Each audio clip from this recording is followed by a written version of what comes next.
আসসালামু আলাইকুম প্রিয় শিক্ষার্থীরা, কোর্সটিকায় গত ক্লাসে আমি তোমাদের সাথে তোমাদের ইউনিট 3 এর লিসন 1 থেকে 21 নম্বর পৃষ্ঠায় যে সি নম্বর অ্যাক্টিভিটি ছিল এটি সমাধান করে দিয়েছিলাম। এখানে 4টি এমসিকিউ কোশ্চেন ছিল, সেগুলো আমি তোমাদেরকে বুঝিয়ে দিয়েছিলাম। তো আজকে আমরা আরেকটি অ্যাক্টিভিটি করব, ডি নম্বর অ্যাক্টিভিটি। এই 2 নম্বর অ্যাক্টিভিটির মধ্য দিয়ে আমাদের ইউনিট 3 এর লিসন 1টি শেষ হয়ে যাবে। তো দেখো, 2 নম্বর অ্যাক্টিভিটিতে বলা হয়েছে write a short paragraph about how you can maintain good health within 180 to 200 words. আমরা এখন একটি প্যারাগ্রাফ লিখব। বলা হয়েছে ছোট একটি প্যারাগ্রাফ লিখতে, যে কিভাবে তুমি তোমার সুস্বাস্থ্য মেনটেন করতে পারো বা বজায় রাখতে পারো। প্যারাগ্রাফটি হবে 180 থেকে 200 ওয়ার্ডস এর মধ্যে। তাহলে চলো দেখে নিচ্ছি যে কিভাবে আমরা 180 থেকে 200 ওয়ার্ডসের মধ্যে একটি প্যারাগ্রাফ লিখতে পারি, যে প্যারাগ্রাফে আমরা বর্ণনা করব যে কিভাবে আমরা ভালো স্বাস্থ্য বজায় রাখতে পারি। শিক্ষার্থীরা, আমরা আলোচনা করছিলাম unit 3 health and hygiene lesson 1 health, এখান থেকে 2 নম্বর অ্যাক্টিভিটি। তো প্রথমে আমরা প্যারাগ্রাফের একটি টাইটেল বা শিরোনাম দিয়ে দেব। আমাদের টাইটেলটি হচ্ছে how to maintain good health, কিভাবে সুস্বাস্থ্য বজায় রাখতে হয়। তো চলো আমরা দেখে নিচ্ছি যে প্যারাগ্রাফটা আমরা কিভাবে লিখব।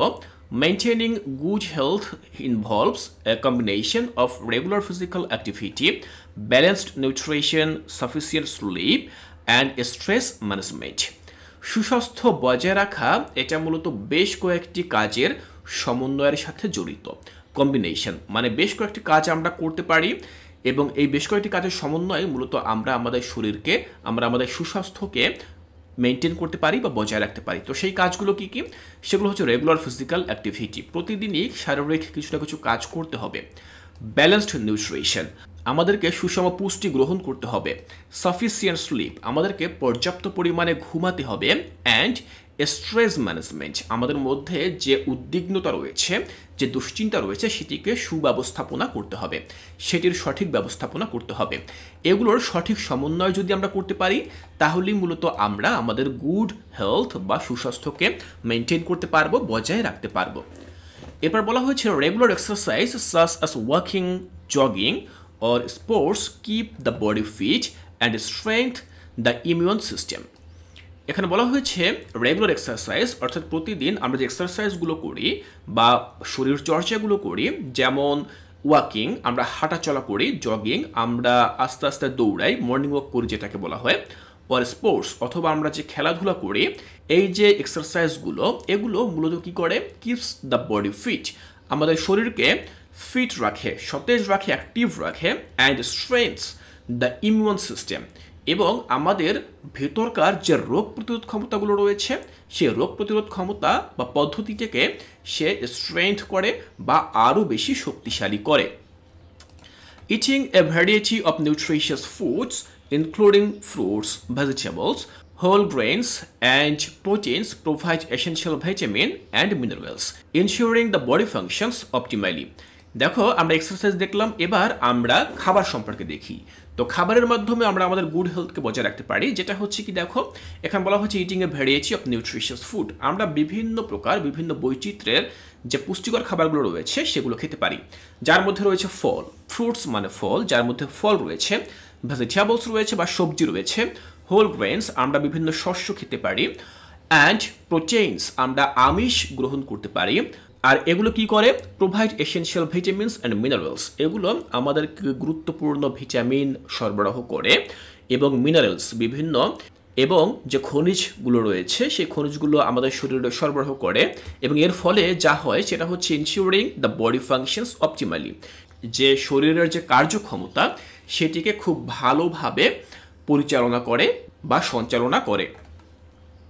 It's also important to drink plenty of water to stay hydrated and avoid sugary or processed food that can lead to weight gain and health issues.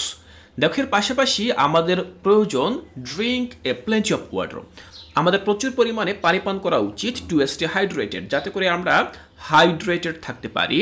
And avoid sugary আর প্রসেসড ফুড, এবং অতিরিক্ত চিনি দিয়ে যে খাবারগুলো তৈরি করা হয় সেগুলো আমাদের এড়িয়ে চলা উচিত, অথবা প্রসেসড ফুড প্রক্রিয়াজাত করে যে খাবারগুলো সরবরাহ করা হয়, বিশেষ করে যে ফাস্ট ফুডগুলো আমরা খাই, রিচ যে খাবারগুলো রয়েছে সেই খাবারগুলো, তো সেগুলো কিনা কি করে?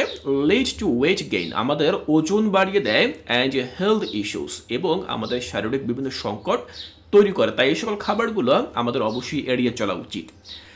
Sleep plays a vital role in health. To getting 7 to 8 hours or restful sleep each night allows the body to repair and recharge. এবার দেখো বলা হয়েছে ঘুমের কথা, যে sleep plays a vital role in health. আমরা যে ঘুমাই সেই ঘুমটাও কিন্তু আমাদের স্বাস্থ্যের জন্য বেশ গুরুত্বপূর্ণ একটি ভূমিকা পালন করে।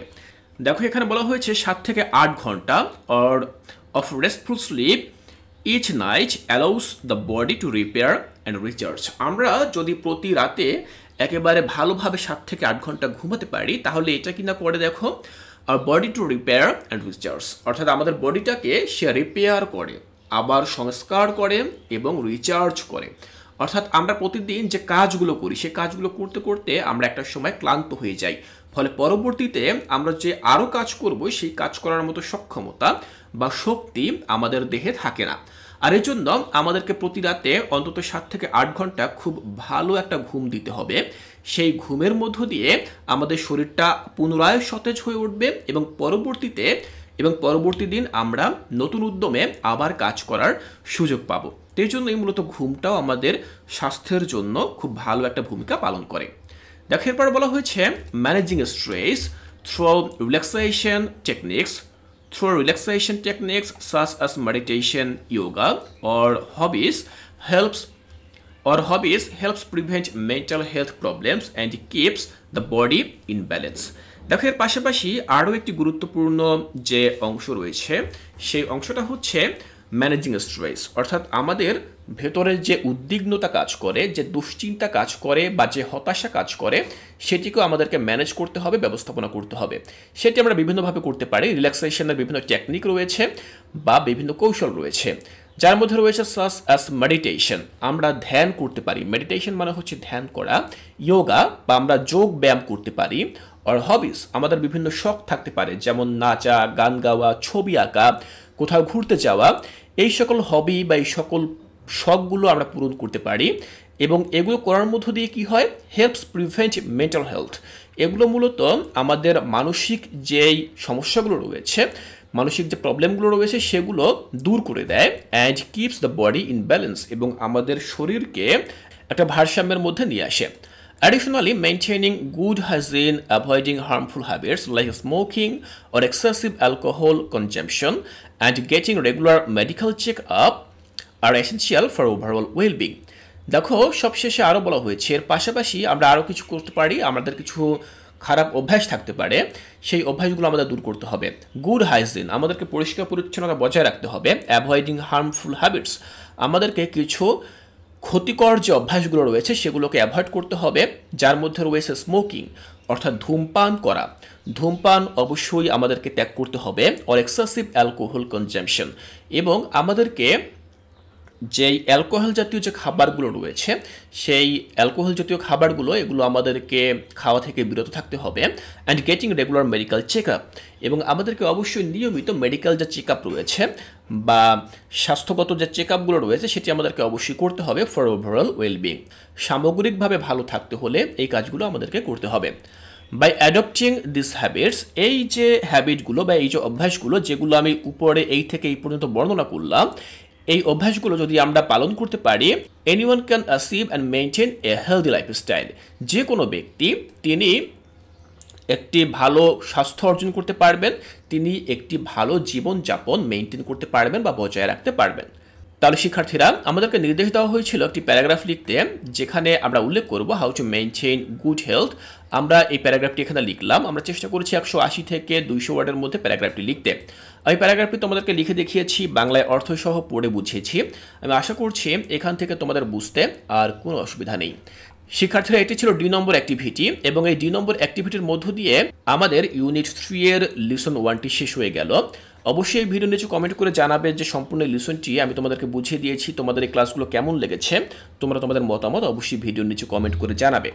এর পরবর্তী ক্লাসে আমরা চলে যাব দ্বিতীয় যে লিসন 2, যেখানে আমরা আরও বেশ কিছু অ্যাক্টিভিটি পাবো। সেই কাজগুলো কিন্তু আমি তোমাদেরকে খুবই সুন্দরভাবে এবং সহজভাবে বুঝিয়ে দেওয়ার চেষ্টা করব।